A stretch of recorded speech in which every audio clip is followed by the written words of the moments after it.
Tu vas bien, monsieur? Oui, excellent. Merci, Félix. À votre service, monsieur. He really is most attractive, isn't he? Those glorious shoulders. I hadn't noticed them. They're probably padded anyhow. Life can be dreadfully treacherous. You really are extraordinary, Carlotta. You don't look a day over 50. Well, I should hope not. After 3 cellular injections and 2 facelifts. Carlotta. Oh, it's wonderful how they do it now. You can hardly see the scars at all. Earth possessed you to tell me that. Oh, dear, now I've shocked you again. Aesthetically, yes, you have. Oh, I am so sorry, just as we were making such progress. I mean, since the object of such operations is presumably to create an illusion, why destroy the illusion by telling everybody about it? You're quite right, Hugo. As a matter of fact, you could do with a little snip yourself, right under the chin. I wouldn't dream of it. Why have you come here, Carlotta? I told you I'm taking a course of injections at Professor Boromelli's clinique. Professor Boromelli? Do you know him? The general consensus of opinion is that he's a quack. Well, quack or no quack, he's an old duck. Don't be foolish, Carlotta. Oh, there's no need to stamp on my little joke as though it were a cockroach. Well, I'm still waiting to hear the reason for this, shall we say, rather tardy reappearance in my life. Prepare yourself for a tiny shock. I'm quite prepared. Go on. I, too, have written an autobiography. Have you? How interesting. There is a distinct chill in your voice.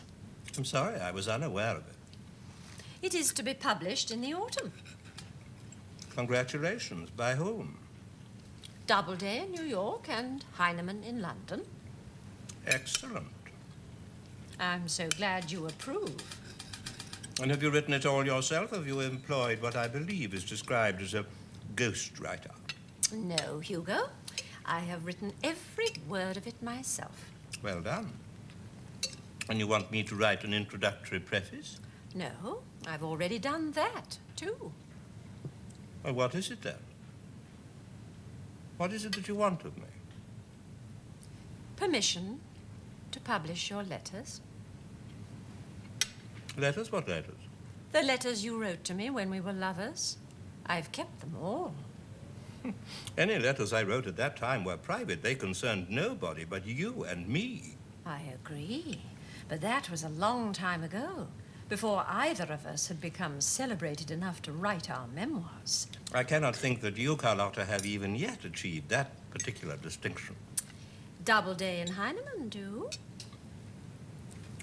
I believe that some years ago, Mrs. Patrick Campbell made a similar request to Mr. George Bernard Shaw, and his reply was, "Certainly not. I have no intention of playing the horse to your Lady Godiva." How unkind. It would ill become me to try to improve on Mr. George Bernard Shaw. You mean you refuse? Certainly. I most emphatically refuse. Yes, I thought you would. Completely horrified by your suggestion. It's in the worst possible taste. Oh, well, never mind. Let's have some more champagne. Not for me. Oh, there's quite a lot left. Finish it, by all means. Professor Boromelli will be furious. I gather he doesn't insist on any particular regime. What sort of injections does he give you? Oh, it's a formula of his own, hormones and things. The same sort of treatment as Niehand's. Oh, no, quite different. Have you been to him as well? Oh, yes, ages ago. He's an old duck, too.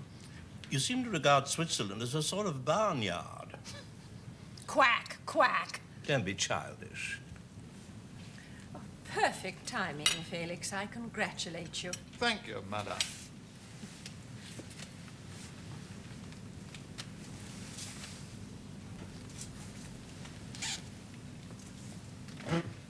Oh, the lake is like glass.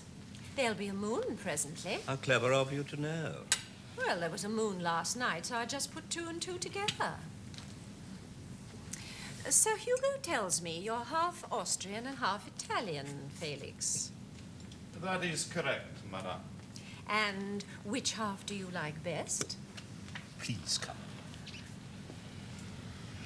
I find the two perfectly satisfactory, madame. I suppose both the waltz and the tarantella come quite naturally to you? That would be all for the moment, Felix. Bring the coffee immediately. Subito, signore. Creme brulee.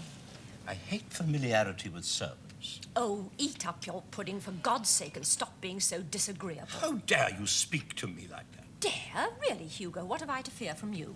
I consider your rudeness insufferable. And I consider your pomposity insufferable. I should like to remind you that you are my guest. Well, of course I am. Don't be so silly. Once and for all, Carlotta. Oh, for heaven's sake, calm down. Your wife told me earlier that it was bad for you to get overexcited. Now, you'll have a fit in a minute if you don't stop gibbering. I am not gibbering.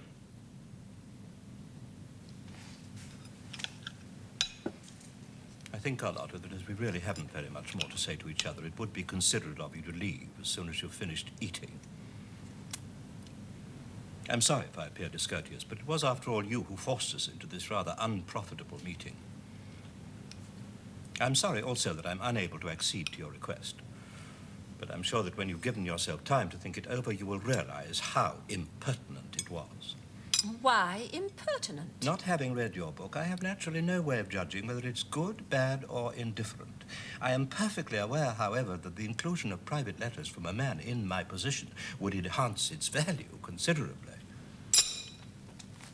Am I to be allowed a cup of coffee before I leave? Of course, you'll bring it in a moment. Poor Hugo. I'm in no need of your commiseration. Oh, think carefully, and you may not be quite so sure.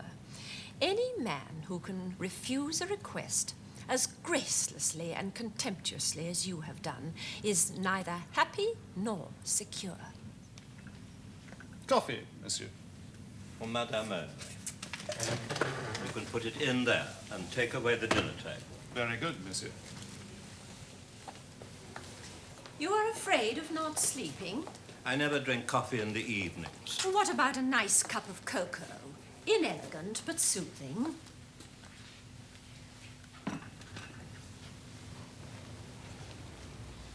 Will that be all, monsieur? Yes, thank you. Good night, monsieur. Madame. Good night, Felix. The dinner was delicious and the service impeccable. Madame is most kind. À votre service, monsieur. Do you take sugar? Yes, please. A little. Well, how long have I got before the curfew sounds? There's your coffee. The letters really are very good, Hugo. It's disappointing you won't allow me to use them. They are love letters, brilliantly written. The more ardent passages are exquisitely phrased, although they do give the impression of having been commissioned by your head rather than dictated by your heart. I really have no wish to discuss the matter any further. Well, it seems a pity that posterity should be deprived of such an illuminating example of your earlier work. I'm really very tired, Carlotta. I feel that my age entitles me to ask you to leave me alone now.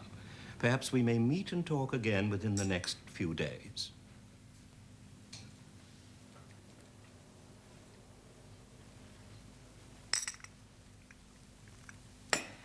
My wrap is in the bedroom. Hilda put it there. May I fetch it? By all means.